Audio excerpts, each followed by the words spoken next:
You ask Tiger to solve. This deals with linear equations with one unknown.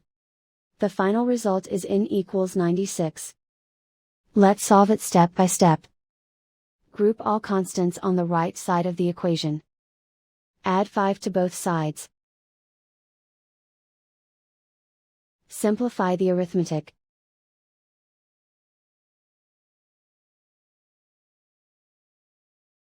Isolate the n. Multiply both sides by 6. Group like terms. Multiply the coefficients. Simplify the fraction. Simplify the arithmetic. And so the final result is n equals 96.